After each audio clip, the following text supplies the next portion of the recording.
Bismillahirrahmanirrahim. Assalamu alaikum. Here is Rahil Ahmed and a very warm welcome to all of you. Students, आज से हम एक important topic पे discussion शुरू करेंगे and that topic is balancing of redox equation. Redox equations को कैसे balance किया जाता है, आज से हम इस पे बात करेंगे. आपने सबसे पहली चीज़ यहाँ पे रिडॉक्स लिखा हुआ है, ये आपने से अक्सर स्टूडेंट को क्लियर होगा. बेसिकली रिडॉक्स दो वर्ड का कम्बिनेशन है, reduction and oxidation. RED for reduction and OX for oxidation.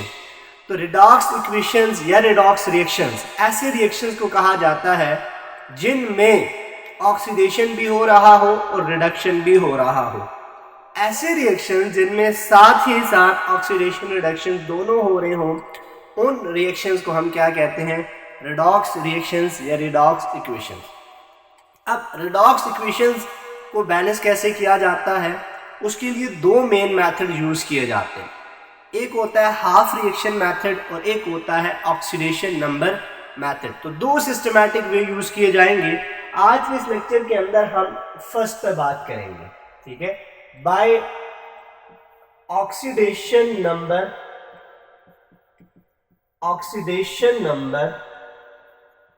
Method, balancing of redox by oxidation number method. ठीक है, ये दोनों मेथड बहुत ज़्यादा इंपॉर्टेंट है. बहुत सारे क्वेश्चंस यहाँ से इस टॉपिक से बनते हैं. ठीक है, आपके एग्ज़ाम के पेपर में भी, यानी कि जो आपका बोर्ड का पेपर होता है उसमें भी यहाँ से बहुत सारे क्वेश्चन, बहुत सारे तो ना कह लें कि एक क्वेश्चन लाजमी आता है. ठीक है, समटाइम ऑब्जेक्टिव में दे दिया जाता है और ईटा के पेपर में बहुत ज़्यादा चांसेस होते हैं यहाँ से क्वेश्चंस के आने के. चूँकि अगेन मैं यहाँ पे ये बात करूँगा कि ये मल्टी डायमेंशनल टॉपिक है, इससे बहुत तरह की हज़ारों इक्वेशंस, रिडॉक्स इक्वेशंस होती हैं. तो आपको कोई भी इक्वेशन उठा के दी जा सकती है और आपको साथ में समटाइम मेथड भी मेंशन किया जाता है कि आप ऑक्सीडेशन नंबर मेथड से इसको करें या हाफ रिएक्शन मेथड से इसको सॉल्व करें. तो आज के इस लेक्चर के अंदर हम रिडॉक्स इक्वेशंस को बैलेंस करना बाय ऑक्सीडेशन नंबर सीखेंगे कि ऑक्सीडेशन नंबर के ज़रिए या ऑक्सीडेशन नंबर मेथड के ज़रिए रिडॉक्स इक्वेशंस को कैसे बैलेंस किए जाएंगे. पहले मैं आपको रूल्स बताऊंगा, फिर एट द एंड एक एग्जांपल लेके इन तमाम रूल्स को मैं आपको क्लियर कराने की कोशिश करूंगा. सिंपल याद रखना है कि ऑक्सीडेशन नंबर मेथड, आपको अगर याद हो लास्ट लेक्चर के अंदर हमने ऑक्सीडेशन स्टेट, ऑक्सीडेशन नंबर निकालना सीखा था. मैंने आपसे कहा था कि जब तक आपको ऑक्सीडेशन नंबर या ऑक्सीडेशन स्टेट नहीं निकालना आता, बाद वाले टॉपिक आपके लिए बहुत मुश्किल होंगे. स्टिल अगर आपने वो लेक्चर नहीं देखा या आपको ऑक्सीडेशन स्टेट या ऑक्सीडेशन नंबर निकालना नहीं आता, तो आप इस वीडियो को यहीं पे स्टॉप कीजिए, इसको यहीं पे छोड़िए, पहले उसको क्लियर कीजिए, उसके बाद ये टॉपिक आपको समझ आना शुरू हो जाएगा. अगर उसको देखे बगैर, उस टॉपिक को अंडरस्टैंड किए बगैर आप इसको देख रहे हैं तो मेरे ख्याल में आप अपना टाइम वेस्ट करेंगे. ठीक है, तो लिहाजा आपको पहले वो टॉपिक क्लियर होना चाहिए, फिर ये टॉपिक क्लियर होगा. आइए, अच्छा अब हम आते हैं ऑक्सीडेशन नंबर मेथड का मतलब क्या है. सबसे पहली चीज़ ये आपने ध्यान में रखनी है. ऑक्सीडेशन नंबर मेथड का मतलब ये है कि हम इसमें रिएक्टेंट और प्रोडक्ट के नंबर्स को बैलेंस करेंगे by looking at there oxidation state. कि जो रिएक्टेंट हैं या रिएक्टेंट में जो मुख्तलिफ एलिमेंट्स हैं और प्रोडक्ट में जो मुख्तलिफ एलिमेंट्स हैं, हम उनकी ऑक्सीडेशन स्टेट को यूज़ करके उनके नंबर्स को, उनके चार्जेस को, हर एक चीज़ को क्या करेंगे? बैलेंस करेंगे. बैलेंसिंग पे जर्नल एक मेरा लेक्चर मैंने लिया हुआ है कि how to balance chemical equations. तो अगर आपको जर्नल बैलेंसिंग नहीं आती तो आप वहाँ पर उस लेक्चर को भी देख सकते हैं. ठीक है, अच्छा अब हम रूल्स पे बात करते हैं वन बाय वन. सबसे पहला रूल, अगर आपको कोई भी क्वेश्चन दे दिया जाए, ठीक है, रिडॉक्स इक्वेशन के लिए आपने पहला काम ये करना है कि जो इक्वेशन आपसे कही गई आप उसको बिल्कुल स्ट्रेट अवे अपने पेपर पे लिख दें. तो हम इसको क्या कहते हैं?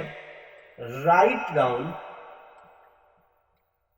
Down skeleton of equation. जिस इक्वेशन की बात की जा रही है आप उसका स्केलेटन, मेन इक्वेशन लिखते हैं. ठीक है, जो भी इक्वेशन आपको दी हुई आप अपने पेपर के ऊपर उसको सबसे पहले क्लियर करके लिख दें. ठीक है, दूसरा स्टेप क्या होना है जो इक्वेशन आपको दे दी गई उसमें रिएक्टेंट है, प्रोडक्ट्स हैं, ठीक है। अब रिएक्टेंट और प्रोडक्ट्स में आपने ऑक्सीडाइजिंग एजेंट और रिड्यूसिंग एजेंट को आइडेंटिफाई करना है। आपने ये देखना है कि किसकी ऑक्सीडेशन हो रही है, किसकी रिडक्शन हो रही है। ये दूसरा इंपॉर्टेंट पॉइंट है कि आइडेंटिफाई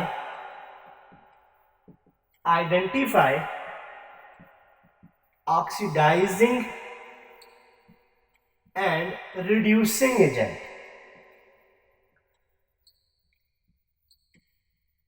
आपने ऑक्सीडाइजिंग और रिड्यूसिंग एजेंट को आइडेंटिफाई करना है, देखना है किस इक्वेशन में कौन सा ऑक्सीडाइजिंग एजेंट है, किसकी रिडक्शन हो रही है, कौन सा रिड्यूसिंग एजेंट है, किसकी ऑक्सीडेशन हो रही है। ये दूसरा इंपॉर्टेंट, ठीक हो गया। तीसरी चीज, तीसरा पॉइंट आपने क्या करना है कि आप जब ये आइडेंटिफाई कर लेंगे कि ऑक्सीडाइजिंग एजेंट ये है, रिड्यूसिंग एजेंट ये है, तो आपने क्या करना है, उनकी ऑक्सीडेशन नंबर को उनकी सैंपल के ऊपर लिख देना है, ठीक है। ये है write down oxidation number on symbol of each element।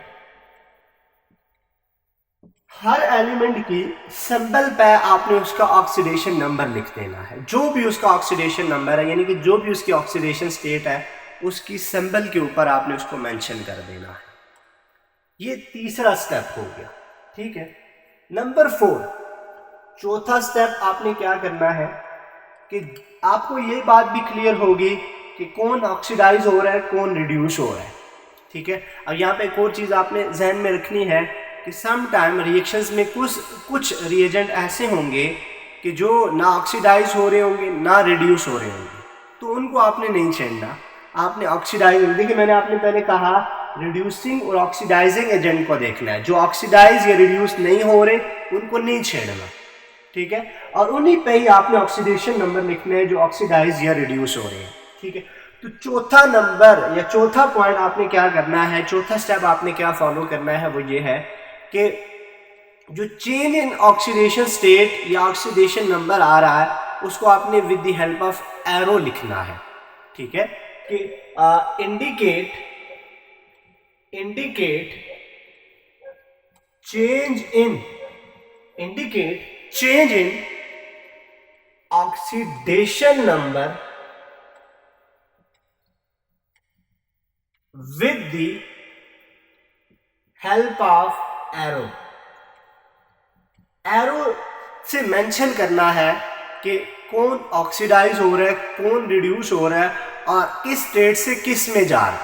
For example देखें, यहां हम कहते हैं कोई एक एलिमेंट है, ये प्लस में है, ठीक है। रिएक्शन के बाद ये कहां पर जा रहा है, जीरो में जा रहा है। तो आपने इसको शो करना है कि ये प्लस से किधर जा रहा है, जीरो में जा रहा है। ये मेन मतलब है एरो से इंडिकेट करने का। यहां तक आपका मेन मसला यहां तक हल हो जाएगा, ठीक है। इसके बाद आपने क्या करना है, इसके बाद आपने करना यह है कि right separately oxidation and reduction reaction. आपको पता चल गया कि किसकी ऑक्सीडेशन हो रही है, किसकी रिडक्शन हो रही है। उसके बाद आपने क्या करना है, ऑक्सीडेशन वाले को अलग से लिख लेना है, रिडक्शन वाले को अलग से लिख लेना है। आपके पास दो इक्वेशंस बन जाएंगी। एक इक्वेशन होगी ऑक्सीडेशन के लिए, दूसरी इक्वेशन होगी रिडक्शंस के लिए, ठीक हो गया। अब आपने एक बात यहाँ पे और ध्यान में डालनी है कि रिडॉक्स इक्वेशंस में ऑक्सीडेशन रिडक्शन साइमल्टेनियसली हो रहे होते हैं, ठीक है। कि अगर एक एलिमेंट ऑक्सीडाइज हो रहा है तो उसके साथ ही दूसरा क्या हो रहा होगा, रिड्यूस होगा। जितने इलेक्ट्रॉन ऑक्सीडेशन में लूज हो रहे हैं उतने इलेक्ट्रॉन रिडक्शन में क्या हो रहे होंगे, गेन हो रहे होंगे। तो आपने क्या करना है, यहां तक आने के बाद जितने इलेक्ट्रॉन ऑक्सीडेशन में लूज हो रहे हैं उतने ही दूसरी साइड पर क्या होने चाहिए, गेन होने चाहिए। इसका मतलब ये हुआ कि आपने सबसे पहले किसको बैलेंस करना है, इलेक्ट्रॉन्स को बैलेंस करना है। तो जितने लूज हो रहे हैं उतने ही आपके पास क्या होने चाहिए, गेन होने चाहिए। तो number 6 step, balance the number of electron, balance the number of electron in both equation, दोनों इक्वेशंस में, यानी कि ऑक्सीडेशन में और रिडक्शन दोनों में आपने क्या करना है, इलेक्ट्रॉन्स को बैलेंस करना है। ठीक हो गया। अगर आपने यहां तक इक्वेशंस को सॉल्व कर लिया तो फिर इसके बाद आपके पास या आपके लिए कोई इशू नहीं रहेगा। इसके बाद आपने इक्वेशंस को दोबारा से कंबाइन करना है और कंबाइन करने के बाद सिंपल इंस्पेक्शन देखनी है, इंस्पेक्शन करनी है कि हर एटम रिएक्टेंट और प्रोडक्ट में बराबर है या नहीं है। अगर नहीं है तो सिंपली आपने किसी नंबर के साथ जो उसको दोनों साइड पर बराबर कर सके उससे मल्टीप्लाई कर देना। जब हम एग्जांपल लेंगे तो इस पर हम बात करते हैं। ठीक है, तो आई होप ये रूल्स आपने अपने जहन में बिठा लिए होंगे और आपने इसकी स्क्रीनशॉट ले ली होगी। ठीक है, और स्टिल अगर आपके पास कोई ऐसी चीज़ नहीं है कि एग्जाम्पल को सॉल्व करते हुए आप इन रूल्स को सामने रख सके, तो आप ये कीजिए कि इस वीडियो को यहीं पर स्टॉप करके इन रूल्स को अपने पास लिख लीजिए, ताकि जब अब मैं इसके बाद इसको रफ करने के बाद एग्जाम्पल को सॉल्व करूं तो आपके सामने पेज पे या आपके सामने शीट पे ये रूल्स लिखे हुए हों। क्यों कि मैं जब इक्वेशन को लूँगा तो साथ साथ में रूल्स भी बताता चलूँगा। आपको रूल्स जहन में हुए या आपके सामने रखे हुए तो आपके लिए एग्जाम्पल अंडरस्टैंड करना, उसका सोल्यूशन करना आसान रहेगा। ठीक हो गया। तो अब इसके बाद हम आते हैं एग्जाम्पल पे।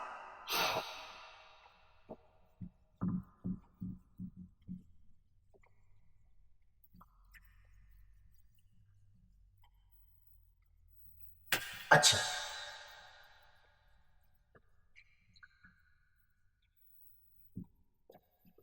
जो पहली एग्जाम्पल हम यहाँ पे लेते हैं, बड़ी आसान और सिंपल सी एग्जाम्पल लेके आपको मैं समझाने की कोशिश करूँगा। हमारे पास Zn यानी कि zinc plus HNO3 gives Zn NO3 whole twice plus NO plus H2O। ये इक्वेशन है, हमने इसको सॉल्व करना है। सॉरी, ये इक्वेशन हमने ली, एक रिडॉक्स इक्वेशन है, हमने इसको बैलेंस करना है बाय ऑक्सीडेशन नंबर मेथड। ठीक हो गया। अब आपको पहला स्टेप याद है कि आपने क्या करना था, इस मेन इक्वेशन को आपने लिखना है। ये हमारा पहला स्टेप हो गया कि इस तरह से आपने अपने पास इक्वेशन को लिख लेना है। इसके बाद आपने ये देखना है कि कौन ऑक्सीडाइज हो रहा है, कौन रिड्यूस हो रहा है। आपने बिल्कुल फर्स्ट एलिमेंट से स्टार्ट करना है। देखिए, अगर मैं यहाँ पे इसको देखूँ, जिंक, ये जिंक एलिमेंटल स्टेट में लिखा हुआ है, इसका मतलब है इसकी ऑक्सीडेशन स्टेट यहाँ पर क्या है, जीरो है। इसकी ऑक्सीडेशन स्टेट जीरो। अब आगे आइए, यहाँ पे देखिए, ये मैंने कल आपको एग्जांपल करवाई थी। आपको पता है कि हाइड्रोजन की ऑक्सीडेशन स्टेट +1 होती है, इस तरह के कंपाउंड्स में ऑक्सीजन की -2 होती है और 3। ओवरऑल यहाँ पर नाइट्रोजन की ऑक्सीडेशन स्टेट क्या है, +5। यहाँ तक ये आपने मेंशन कर लेना है। ठीक हो गया।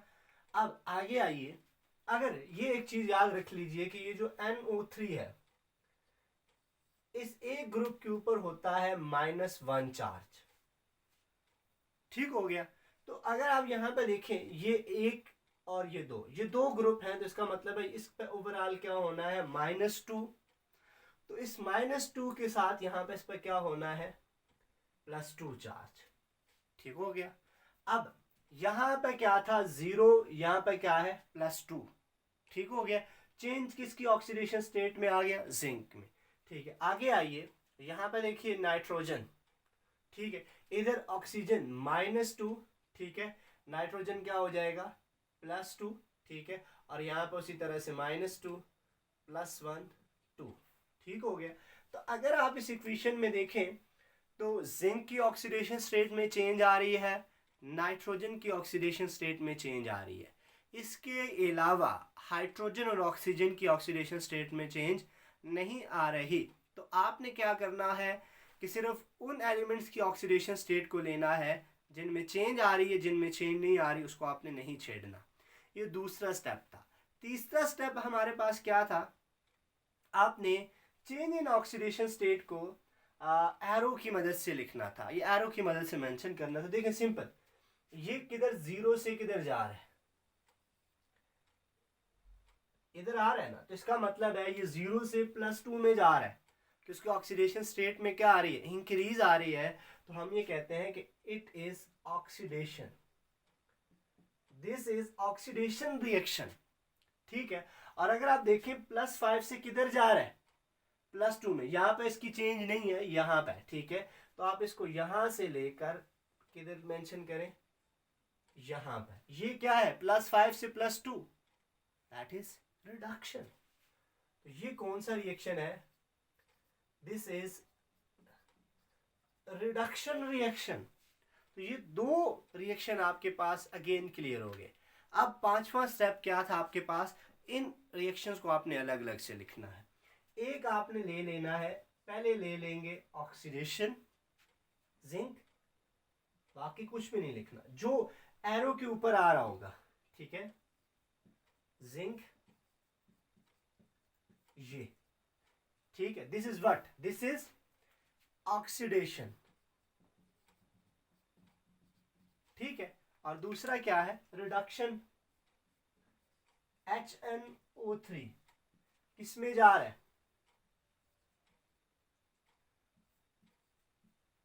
सॉरी जहां, हाँ ठीक है, वो आपने ठीक लिखा। ये जो है HNO3 किसमें जा रहा है, NO में। आपने ये लिख लेना है।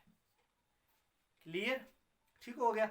अब यहां पे आप देखिए ओवरऑल, अगर मैं ये कहूं कि ये जीरो से किस में जा रहा है, +2 में। जीरो से +2 में जाने का मतलब इसने 2 इलेक्ट्रॉन क्या किए, लूज किए।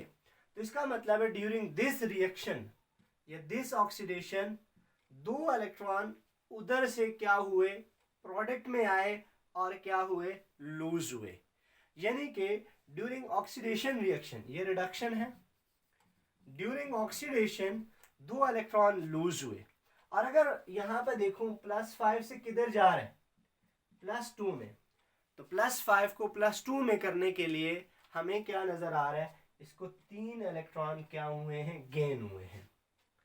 लेकिन असल बात तो हमने ये कही थी कि जितने ऑक्सीडेशन में लूज होने चाहिए उतने ही कहाँ रिडक्शन में क्या होने चाहिए, गेन होने चाहिए। तो इसके लिए हमने कहा था अपने पहला काम ये करना है, इलेक्ट्रॉनों को बैलेंस करना है। ठीक है। अब अगर कैसे बैलेंस करूं, देखें आप सोचिए इस इक्वेशन को आप किस नंबर से मल्टीप्लाई करिए कि यहाँ के इलेक्ट्रॉन और इधर के इलेक्ट्रॉन क्या हो जाए, बराबर हो जाए। देखें अगर मैं इस इक्वेशन को 3 से मल्टीप्लाई करूं, सारी इक्वेशन को, होल इक्वेशन, उधर भी 3, इधर भी 3 और यहां पे भी 3, तो ये क्या हो जाएगा, 6 इलेक्ट्रॉन। ये क्या हो गए, 6 इलेक्ट्रॉन। अब क्या हो रहा है, ऑक्सीडेशन में 6 इलेक्ट्रॉन लूज हो रहे हैं। तो अब आप इस इक्वेशन को किसी ऐसे नंबर से मल्टीप्लाई कीजिए कि जितने ऑक्सीडेशन में इलेक्ट्रॉन है, इलेक्ट्रॉन उतने हो जाएंगे। फिलहाल अभी यहां तक आपने सिर्फ और सिर्फ किसको लेना है, इलेक्ट्रॉनों को लेना है। ठीक हो गया। अब देखें यहां पे आते हैं, अगर इसको 2 से मल्टीप्लाई कर दिया जाए, 2 और 2 3 आर 6 इलेक्ट्रॉन यहां पे गेन हो रहे हैं और इसके साथ भी क्या आ जाएगा, 2 आ जाएगा। तो ये असल और मेन मसला इन इक्वेशंस में होता है इलेक्ट्रॉनों को बैलेंस करने का। अब आपके इलेक्ट्रॉन बैलेंस हो गए, आप दोनों इक्वेशन को दोबारा से मिला दो। अगर आप दोनों इक्वेशंस को दोबारा से मिलाओगे तो मैं उस इक्वेशन को यहां से पे लिख रहा हूं जो मिलके आपके पास आएगी। अब देखिए ये इलेक्ट्रॉन यहाँ पे 6 गेन हो रहे हैं, 6 लूज हो रहे हैं, इसको छोड़ दें। अब आपके पास इक्वेशन क्या है, 3Zn प्लस 2HNO3, ठीक है, gives 3 zinc nitrate plus 2 NO और शुरू में आपके पास क्या है, वाटर है। ये स्टेप आपने यहां तक फॉलो कर लेने हैं, ठीक हो गया। इसको आपने फिर छोड़ देना है। ये आप यहां तक आपका मेन मसला हल हो जाएगा, ठीक है। अब इसके बाद जब इलेक्ट्रॉन बैलेंस हो गए, आपका मेन प्रॉब्लम हल हो गया। अब आपने क्या करना है, इस इक्वेशन को देखना है, ठीक है। इसमें एलिमेंट्स को सिंपल देखना है कि एलिमेंट्स भी अब बराबर हैं या नहीं है, ठीक है। अब देखिए यहां से पहले से स्टार्ट कीजिए, कितने जिंक है, 3 जिंक एलिमेंट मौजूद है। यहाँ पे कितने हैं, 3 हैं, इसके अलावा नहीं, जिंक ओके, ठीक है। फिर आप हाइड्रोजन, यहाँ पे हाइड्रोजन कितने नजर आ रहे हैं, 2, इसके अलावा नहीं है। यहाँ पे कितने हैं, 2, ये भी ओके। अब आइए नाइट्रोजन, कितने नाइट्रोजन है, यहाँ पे 2 नाइट्रोजन, लेकिन यहाँ पे कितने हैं देखिए जरा, ये 3 इसके साथ भी मल्टीप्लाई और ये भी, तो 2 मल्टीप्लाई बाय 3, जरा गौर से देखिएगा। इसका मतलब ये है कि 2 नाइट्रोजन यहाँ पर है और उसके साथ फिर ये भी मल्टीप्लाई हो रहा है, ठीक है। तो यहाँ पे टोटल कितने हैं, 3 2 6 यहाँ पे और 2 यहाँ पर, 8 नाइट्रोजन है यहाँ पर। इस साइड पे 8 नाइट्रोजन, ये आप अपने पास लिख भी सकते हैं, 8 नाइट्रोजन, और यहाँ पे कितने हैं, 2 नाइट्रोजन। ये प्रॉब्लम आया। आगे ऑक्सीजन को अगर हम देखें तो कितने ऑक्सीजन है यहाँ, 2 3 6, 3 2 6, 6 3 18। आप अपने पास नोट कर लीजिएगा इनको, 6 ऑक्सीजन इस साइड पे और यहाँ पे कितने हैं, 3 3 9, 9 2 18, 18 2 20, 20 और 21 ऑक्सीजन। इन दोनों को आपने किसी तरीके से बैलेंस करना है। ये बाज़-औक़ात स्टूडेंट इस जगह पर कंफ्यूज भी हो जाते हैं, फंस भी जाते हैं, लेकिन ये इतना मुश्किल नहीं है, मेरे ख्याल से आसान है कि अगर आपको सिंपल बैलेंसिंग आती है, ठीक है। आप सोचिए, कोई नंबर सोचिए, अपने जहन में कोई नंबर सोचिए जिससे आप इस इक्वेशंस को क्या करें, इन एलिमेंट्स को बैलेंस कर लें। देखिए यहाँ पे कितने नाइट्रोजन है, 2 है, यहाँ पे 8 है। अब मैं क्या करूं कि यहाँ पे 8 हो जाए, तो अब मेरे पास तो सिर्फ यही चाह रहा है कि यहाँ पे जिंक है और नाइट्रिक एसिड है, इसके अलावा तो मैं कुछ नहीं ला सकता। एक नाइट्रोजन के लिए 1 नाइट्रिक एसिड और 6 के लिए क्या करना पड़ेगा, 6 नाइट्रिक एसिड। तो अगर मैं ये करूं, यहाँ पे मैं ऐड कर दूं 6 नाइट्रिक एसिड, इसका मतलब क्या हुआ, पहले कितने थे, 2 नाइट्रोजन, अब कितने हो गए, 8 नाइट्रोजन। ये तो क्लियर हो गया। अब हाइड्रोजन देखो कितने हो गए, 2 और 6 8, ठीक है। और ऑक्सीजन पहले कितने थे, 6, अब देखो 6 3 18 और 2 3 6, 18 और 6, ये कितने हो जाएंगे, इसको आप 18 और मिलाओ तो क्या हो जाएगा, 24 ऑक्सीजन। और इधर कितने हैं, 21। बाकी चीजें ओके हैं कि आपके पास यहाँ पे कितने हो गए, 8 हाइड्रोजन, ये भी मसला बन चुका। अब आप क्या कीजिए, उस साइड पे जाइए दोबारा से, ठीक है। अब देखो यहाँ पे नाइट्रोजन, यहाँ पे नाइट्रोजन बराबर। पहले आप ऑक्सीजन पे सोचिए कि कैसे मैं इन 21 ऑक्सीजन को 24 के बराबर कर लूं। देखिए कि यहाँ पे इधर आप मल्टीप्लाई करेंगे, गड़बड़ हो जाएगी। इस पे आइए, वाटर पे, अगर मैं यहाँ पर 3 H2O ऐड कर दूं तो क्या होगा, +3, 24 ऑक्सीजन हो जाएंगे, ओके, ठीक है। अब ठीक है, वो हाइड्रोजन कितने थे, 8 इधर, अब इधर देखें 2 और 3 2 6, 8 हाइड्रोजन, ठीक है। तो आई होप यहां तक इस इक्वेशन को अगर मैं यहां दोबारा लिखूं, सारी इक्वेशन को, मेन इक्वेशन को, 3 जिंक प्लस 2 और 6 मिला के 8 HNO3 gives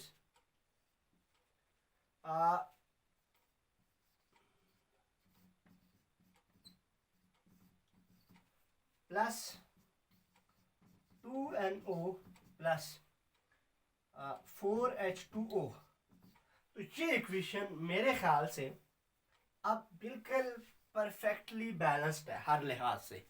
हर एलिमेंट, हर एटम का नंबर इस इक्वेशन में अब क्या है, बैलेंस है। तो आई होप ये टॉपिक थोड़ा सा आप लोगों को मुश्किल लगा होगा, लेकिन इस टॉपिक इतना मुश्किल नहीं है जितना हम लोग इसको समझ बैठते हैं। थोड़ी सी प्रैक्टिस डिमांड करता है कि आप इसके लिए थोड़ी सी प्रैक्टिस करें, क्योंकि हर जो इम्पोर्टेंट चीज़ होती है, हर एक अच्छी चीज़ थोड़ी बहुत मेहनत के बाद आती है। तो अगेन मैं आपको एक बात कहूँगा कि अगर आपको ये चीज़ क्लियर हो गई, ये टॉपिक आपको समझ में आ चुका, तो आपके बहुत सारे क्वेश्चंस यहाँ से हल हो जाएंगे, ठीक है। और स्टिल ये टॉपिक आपके लिए क्लियर करना बहुत ज़रूरी है, ताकि नया आने वाला टॉपिक इसके बाद जो हाफ रिएक्शन मेथड है वो आई होप सो कि थोड़ा सा इजी है इसके मुकाबले में, ठीक है। लेकिन स्टिल अगर आपको ये अच्छा आ गया तो वो टॉपिक आपके लिए आसान हो जाएगा। अगर आप इसमें कंफ्यूज रहेंगे तो वो टॉपिक आपके लिए थोड़ा सा मुश्किल रहेगा, ठीक है। Sorry. So if you have any confusion regarding this topic, कहीं पे भी अगर आपको कोई कन्फ्यूजन या किसी टॉपिक में या किसी एरिया में कहीं पे मसला है, उसको आप हमारे साथ कमेंट बॉक्स में शेयर कीजिए, ताकि अगर इस टॉपिक को दोबारा से मुझे क्लियर करना पड़े तो मैं कोशिश करूँगा कि आपको अगर नहीं समझ आ रहा तो उसको दोबारा से क्लियर कर दूँ। मिलते हैं एक नई वीडियो में एक नए टॉपिक के साथ, उस वक्त तक दीजिए इजाज़त। अल्लाह हाफिज़।